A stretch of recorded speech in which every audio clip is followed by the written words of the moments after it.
बाजार आपकी सुन रहा है या वहीं पे अटक रहा है जहां आपने पहले कहा था? मतलब 18,500 पर अगर अभी भी निफ्टी है तो मतलब अभी पक्का भरोसा नहीं हो रहा है, क्योंकि आपने लगभग इन्हीं स्तरों पे अटकने की बात कही हुई है।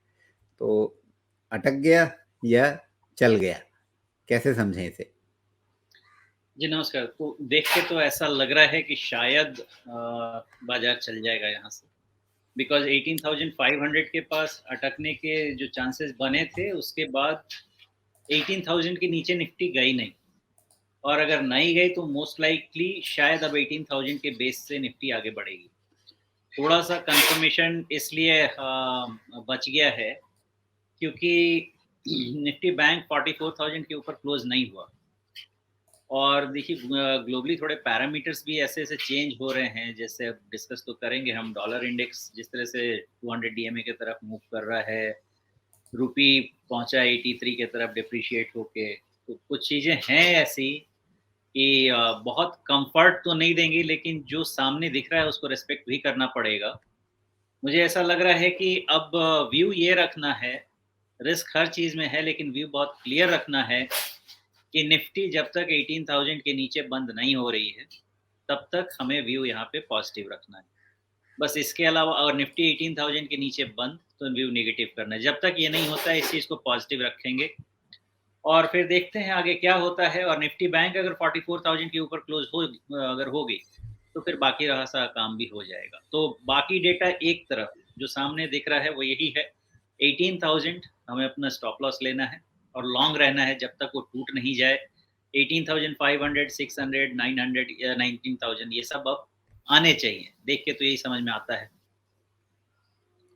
जी, चलिए तो अब पहले थोड़ा सा निफ्टी पे ही निगाह डाल लेते हैं। आपने कहा कि अब चाल ऊपर की ओर लग रही है, तो सबसे पहली चीज, ऊपर की ओर मतलब कहाँ तक? क्या अभी हम पहला ठिकाना जो समझें वो जो पिछला ऑल टाइम हाई है लगभग 18,890 के आसपास का, अ, सबसे पहले वहीं पे वहां जाकर रुकेंगे या उससे ऊपर निकलेंगे आप? देखिए, जो टॉल गेट्स बन रहे हैं वो अलग-अलग बन रहे हैं। तो जब तक 18,000 इंटैक्ट है, टॉल गेट में पहला बन रहा है 20,000, लेकिन 20,000 सीधा तो नहीं जाएगा, बीच-बीच में रुकेगा ही, ऑल टाइम हाई के पास रुकेगा। वहाँ पे थोड़ी जी। स्ट्रगल होगी। लेकिन अब हमें जो व्यू लेना है वो यही लेना है कि 18,000 हमारा बेस है, और जब तक अब ये नहीं टूटता है, 18,900 हमारा ऑल टाइम हाई जो है, वहाँ तक निफ्टी आएगी। थोड़ी स्ट्रगल होगी वहाँ पे, लेकिन जब ब्रेकआउट होगा, अब भी नहीं हो सकता है कि जब जून क्वार्टर का रिजल्ट शुरू होगा तब होगा। लेकिन 20,000 का ही निफ्टी का टारगेट लेना है, जो फर्स्ट टारगेट है, और उसके बाद टारगेट है 22,000 का। ये भी डिस्कस करेंगे कि इस टारगेट को यूज़ कैसे करना है, क्योंकि अभी तक हमने नीचे लेवल से बाइंग की बात कर ली थी। अभी हम बेच नहीं रहे हैं, सेलिंग नहीं कर रहे हैं, लेकिन प्रॉफिट बुकिंग की भी बात नहीं कर रहे हैं। वो बात 20 और 22,000 के बीच में कैसे करनी है, उस चीज़ का भी डिस्कशन होगा। और फ़ोकस ये रखना है कि अगर निफ्टी 18,000 रह जाती है और 19,000 की तरफ पहुँचती है, तो निफ्टी बैंक को भी 44,000 निकलना होगा, ये भी उतना ही सही है। और अगर निफ्टी 20,000 की तरफ बढ़ती है, तो फिर हमें निफ्टी बैंक को भी 47,000 की तरफ देखना होगा। तो ऐसे वन स्टेप आफ्टर अनदर, फिलहाल थंब रूल ये लेके मैं चल रहा हूँ कि जितनी भी कन्फ्यूजन्स अभी हमारे अराउंड हैं, उसके बावजूद भी 18,000 हमारा सैक्रोसेंट लेवल है, और उसके बाद हम उसके आगे की पढ़ाई करें। जी, तो सबसे पहले नज़र 18,000, 18,000 पर ही। और एक तरह से ये जो पिछला स्विंग लो है, अगर ठीक-ठीक देखें तो 18,060 का है ये। जब हम माउस यहाँ पर लाते हैं तो थोड़ा-सा ऊपर-नीचे आता है। 18,060 ये एक लेवल है, और उसको आप अगर थोड़ा-सा साइकोलॉजिकल रूप से देख लें तो 18,000 यहाँ तक तो बनता है। लेकिन जिस तरीके से आप देखें, अभी हाल में जब भी 2 बार 20 डे मूविंग एवरेज को इसने थोड़ा-सा छूने की कोशिश की, 2 बार ऐसा हुआ, लेकिन दोनों में से किसी भी दिन इसके नीचे बंद नहीं हुआ। तो ये अपने आप में एक मजबूती का, इन्हेरेंट स्ट्रेंथ का एक संकेत तो हम कह सकते हैं। तो स्वाभाविक रूप से ये चाल अब आगे बढ़ रही है। यहाँ पर अगला टारगेट तय करने के लिए शोमेश, आपकी टूल किट में क्या-क्या रहता है? देखिए, टूल किट में तो जो साइकिल जब शुरू हुआ था कोविड लो से, शुरुआत वहीं से हुई है। और पहला बीच-बीच में चीज़ें आएँगी, लेकिन जब एक प्राइमरी ट्रेंड शुरू होता है, तो उस प्राइमरी ट्रेंड को लेके चलना होता है जब तक वो साइकिल कंप्लीट ना हो जाए। साइकिल कैसे कंप्लीट होगा? साइकिल कंप्लीट होने के लिए इकोनॉमी समझना पड़ेगा। जिस दिन इकोनॉमी पे इकोनॉमी ग्रोथ स्टॉल होने लगेगी, तब हम वो साइकिल कंप्लीशन की तरफ बढ़ेंगे। अभी तो हायर इंटरेस्ट रेट सिनेरियो से अब हम लोअर इंटरेस्ट रेट सिनेरियो में जाने वाले हैं 6-9 महीने में। तो इकोनॉमी स्टॉल होने की जगह और यहाँ से ग्रोथ आने वाली है। इंटरमिटेंट और रिसेशन जो यूएस यूरोप में बात हो रही है, उससे डरने की जरूरत नहीं है। वो छोटा सा बीच में आएगा और जाएगा। ठीक है, लेकिन साइकिल जब हम रीड करना चाहते हैं तो साइकिल के लिए सबसे बड़ा टूल किट हमारा होता है, जो हमें इकोनॉमी देखना पड़ता है कि 3-5 साल कैसे करेगा और उसके लिए बाजार अपने आप को प्रीएम्प्ट कैसे करेगा। तो उस हिसाब से अब फिर लेवल्स तो खैर नंबर्स हैं, मैथमेटिकल नंबर्स हैं। उसको फीड करने के लिए हमें मेन साइकिल का इकोनॉमिक साइकिल समझना है। जी। तो इकोनॉमिक साइकिल के आधार पे तो ठीक है, लेकिन यहाँ पर अगर हम सीधे-सीधे ये देख रहे हैं 18,000 के आसपास हम एक सपोर्ट लेकर के चल रहे हैं, 18,500 से ऊपर की यात्रा शुरू हो रही है, तो सबसे पहला टारगेट अगर हम लेवल्स को थोड़ा-सा टुकड़ों में लेकर के चलें या मान लें जो आने वाला सप्ताह है, उस सप्ताह के दौरान हमें क्या-क्या देखने को मिल सकता है? उसके बारे में ऊपर कहाँ नज़र रखें और नीचे कोई एक लाइन ऑफ डिफेंस के रूप में क्या देखें? देखिए, लाइन ऑफ डिफेंस बिल्कुल क्लियरली 18,000 ऑन क्लोजिंग बेसिस। इसके अलावा और कुछ भी 500 नहीं नीचे, देखना है। 500 हाँ, नीचे। उसके पहले कुछ भी नहीं देखना। बिकॉज़ आपके पास आएगा, हाँ, ऑफ कोर्स जो ट्रेडिंग की बात की थी हमने, जो लास्ट टाइम भी किया था, सेम वही रहेगा, 18,300 on closing basis. Trend change होता है 18,000 के नीचे, लेकिन रिस्क कंटेन करने के लिए 18,300 ऑन क्लोजिंग बेसिस। अगर निफ्टी उसके नीचे क्लोज़ होती है, तो ट्रेडर्स को केयरफुल हो जाना होगा। लेकिन 18,000 के नीचे क्लोज़ होती है, तो ट्रेंड फिर रिवर्स हो जाएगा, जो फिलहाल अभी नहीं दिखता है, स्ट्रेंथ तो अच्छी दिख रही है। तो इन केस अभी अगले वीक में अगर डिप मिलती है टुवर्ड्स 18,300 350, मेरे ख्याल से 350 पॉइंट के स्टॉप लॉस, मतलब 18,000 के स्टॉप लॉस से वो बाइंग अपॉर्चुनिटी बनेगी। क्योंकि मैं थोड़ा कल कंफ्यूज था ये लेके कि ये निफ्टी का एक्यूमुलेशन फेज है या डिस्ट्रीब्यूशन फेज है।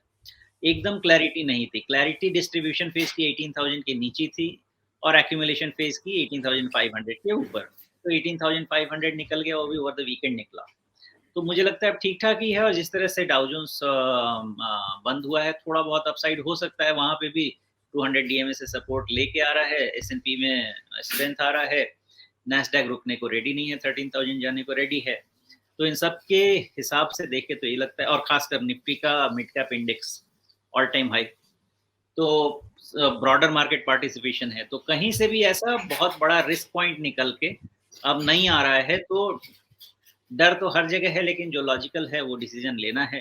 तो 18,000 18,300 ये 2 सपोर्ट्स लेने हैं और इसके हिसाब से आगे बढ़ना है। 18,700 18,000 एंड 19,000 ये 2 जगह पे निफ्टी रुकनी चाहिए बीच-बीच में, आगे ऊपर जाने के पहले, क्योंकि पॉसिबिलिटी है कि 18,900 के पास अगर इस तरह से पहुँचे निफ्टी, तो स्ट्रेच हो जाएगी काफ़ी जी, ज़्यादा।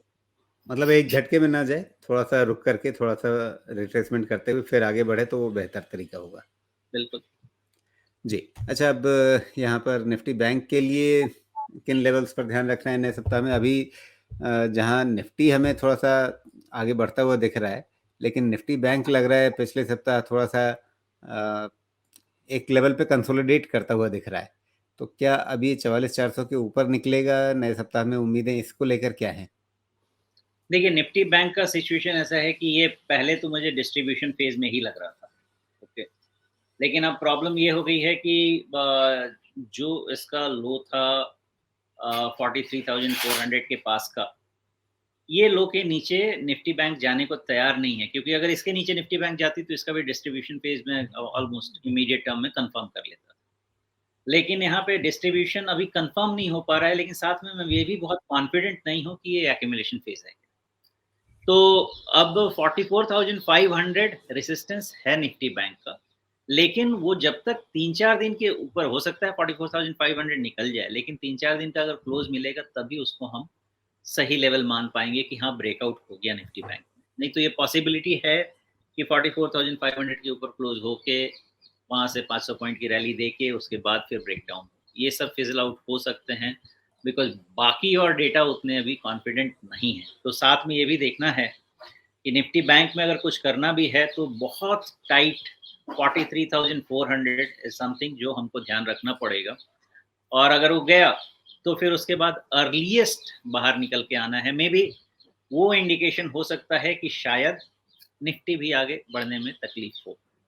जी। एक-एक चीज़ एक बार फिलहाल सबसे पहली चीज़ है कि अपने को डायरेक्शन तय करना है। डायरेक्शन अभी तय कर लिया है कि निफ्टी जब तक 18,000 नहीं टूटता है डायरेक्शन पॉजिटिव रखना है।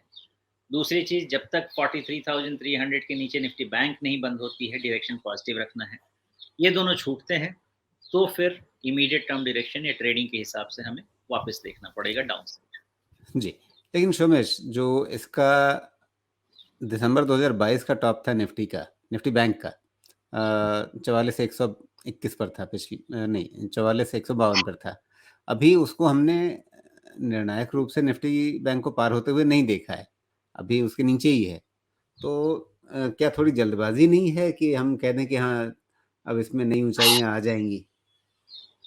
देखिए जल्दबाजी का ऐसा है कि निफ्टी बैंक का आपका स्ट्रक्चर कंप्लीटली न्यू हाई का था है। ओके, लेकिन जिस तरह से स्ट्रेंथ यहाँ से छूट रही है ना निफ्टी बैंक की, इसको और अगर स्ट्रेट लाइन में मूव होता था तो कोई दिक्कत नहीं थी। लेकिन अगर निफ्टी बैंक में ऐसा है कि निफ्टी से ज़्यादा चाल आ चुकी है इसमें, तो करेक्शन कूल ऑफ तो होना ही चाहिए, इसमें कोई डाउट नहीं है। लेकिन जब तक एक लेवल भी नहीं छूटे, ट्रेंड को नेगेटिव नहीं कर सकते ना हम। तो जब तक ट्रेंड नेगेटिव नहीं हो जाए, हम ट्रेड अदर साइड में नहीं कर सकते। डर तो है क्योंकि स्ट्रेच तो हो रहा है, निफ्टी बैंक भी, निफ्टी भी। तो अब निफ्टी बैंक यहाँ से 500 पॉइंट ऊपर और थकेगा, निफ्टी 500 पॉइंट ऊपर और थकेगी, ये आने वाले समय में पता चलेगा। लेकिन अभी तो नहीं थक रहा है, ये तो दिख रहा जी। और उसी तरह से जैसे आप निफ्टी में देख रहे हैं कि हाँ, यहाँ पे एक चाल आ चुकी है। हम बिल्कुल उतने भरोसे के साथ अभी यहाँ पे शायद निफ्टी बैंक में नहीं देख पा रहे हैं कि पिछला टॉप पार हो गया, वैसा कम से कम यहाँ पे तो नहीं है। चलिए, तो लेवल्स हमने जो ध्यान रखना है नए सप्ताह में निफ्टी बैंक का, वो आपने बता दिया, और ख़ास करके नीचे 43,400 ना, जिसका ध्यान रखना है, है। हाँ, 43,400। जी। करेक्ट। इसका इसका ध्यान बहुत रखना है, क्योंकि इसके टूटने का मतलब होगा कि फिर अभी जो 20 डे मूविंग एवरेज पर सपोर्ट मिलता हुआ दिख रहा है, ये जो हरी रेखा है, उससे छूट जाएगा, और उसके नीचे फिर बाकी दोनों जो मूविंग एवरेजेज हैं 50 और 200 के, वो काफ़ी नीचे हैं, तो वहाँ पर थोड़ा-सा एक रिस्क बन जाएगा। और ये स्विंग लो भी टूट गया तो ये एक खतरे की स्थिति रहेगी, उसका ध्यान रखना है। नहीं तो कुल मिलाकर के बाज़ार की दिशा अब सकारात्मक है।